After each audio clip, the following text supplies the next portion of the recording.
And this is part one. We're going to do a part two of this conversation. So if you have any thoughts or questions or comments or pictures of these guys playing, go ahead and send them to us. Here's the graphic covering our faces right now.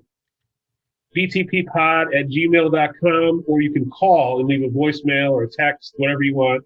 608-728-7763. It's kind of like a PBS marathon we're doing right now. We're talking about Pie. We're talking about Bump. We're just talking about all kinds of stuff. So here they come. It's Bump.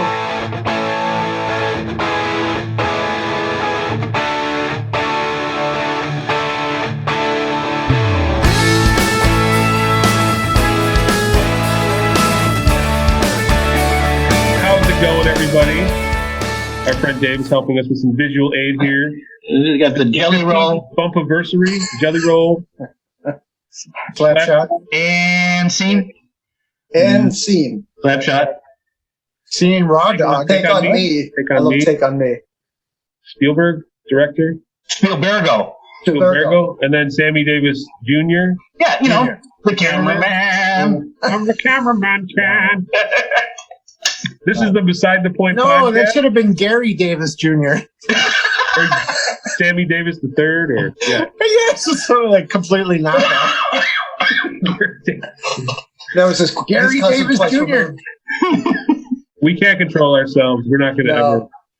It's never going to be serious. To cover up the hole in the pie with the Bump. Where did the idea for Bump come from? Where was obviously it's a sign that you see in the construction zone, but you know what? I mean, you asked all three of us, you're probably going to get three different answers. Right. The project itself was in 2004. I had befriended guitar hero Carl Verheyen, who is the producer of the CD, and because I just fell in love with his guitar playing, I emailed him directly and I said, "Could I ever send you some of my guitar playing? I'd love to get your thoughts." And he was super kind and said, "I really love the stuff, but you really should dump the drum machine stuff and actually have a full blown recording." And I said, "Well, that'd be great." I said, "But my goal for all my albums was just to try to find the opportunity to become like a touring musician." And Joe and Jay and I had been going to the NAMM show a number of times to try to just say, "Hey, we play, we'd like to get gigs." It was also that aspect of we had really only been, hey, there's the man. Yeah, absolutely correct. I'm totally what Dave is saying, but I want to add too, the history was the three of us were getting together every Sunday for years. For years, whether we had anything in the books or anything, it was just, 11 o'clock, Dave's Sunday, 2-3 hours, just running tunes. We were always playing, and people would come in and out, and but at the core, it was us three, and then so we were playing forever, and then that's where Dave says, he contacted Carl and all that kind of stuff, and then so shoot, then what? Go ahead, Dave, from there. And that's when Carl was like, that sounds like a great idea, because then it's a win-win for everybody. We could do the project together, but we'd have something that could benefit each one of us individually. Carl was like, "Well, I'll find a studio for us to record at."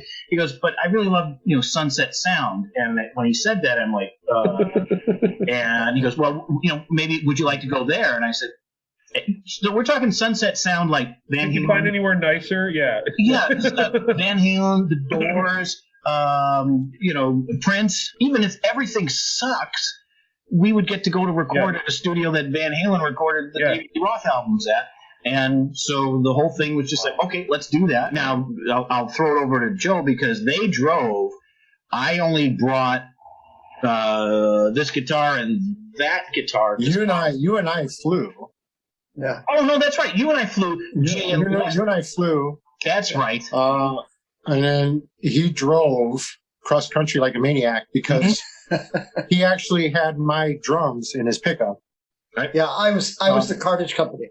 Yeah. Well, unbeknownst to me, and I don't know if this was like bad communication but I didn't know that Carl had a drummer in line to work with me. It was a buddy of his coming, and he was going to bring all of the shit. And don't you remember the day that we got to the studio? He was like, "Are you sure your brother's bringing your kit?" And I'm like, "Yeah." I completely forgot about that. He's like, "Well, I had my buddy on board to bring all," and I forget the guy's name right at the moment, but I didn't know that, so that could have been an option. But either way, it was still coming. I got to record with my 1995 Premier Signias. Carl's like, he has his cartage people empty out his storage place, empty it out, all of his amps, all of his guitars. The entire studio was full of Carl Verheyen product. And then Dave's just like, that one? That one? And then, okay, so then, but then to watch him like record all these layer of guitars, okay, so like the very first one that I remember was the Marshall Cat. Yep. In the live room. Dude, you could not stand. You couldn't stand. You couldn't stand in the same room. Yeah, they turned it. You couldn't even stand by the door. No. When Carl plugged in, when we plugged in, Carl's like, "Don't play. Keep everything off." He went to the settings. Don't play. Left the room, closed the door, now play, and it was just like, of course, this nice, clean little thing. It was, somewhere buried, I have just great photos, and I just haven't had no time to do that. Oh, which reminds me, Joe. Yes. Do you and Les have video of... Geez, I think you dubbed almost everything. I still have the videos to dig out too. Of when Carl and I were cutting acoustic guitars. I thought, I know that we have something somewhere. There was some footage of that, right? But like you, it's like it's locked away somewhere. She's like, I think she even said, "Do you mind if?" I'm like, "I'm playing with Carl Verheyen. Please record or take pictures of everything." Yeah. Yeah, that was literally like playing with Jordan, and actually not getting hit in the face with the ball. What else? We were working right next door simultaneously to the Dixie Chicks. The Chicks were three. Yeah. I remember being in the courtyard with the basketball net. It was just a net. It wasn't an actual basketball court. There was just basketball net on the ground there. Just laying there, crumpled up. Yeah. But I was on the phone. And just talking.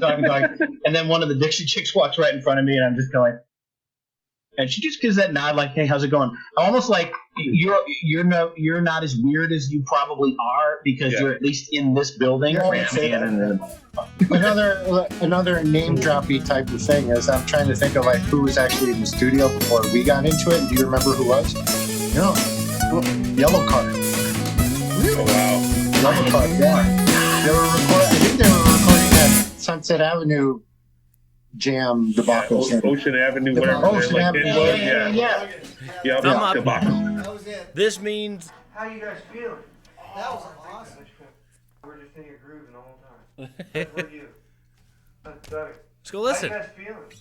Good. Can we listen? Absolutely. All right.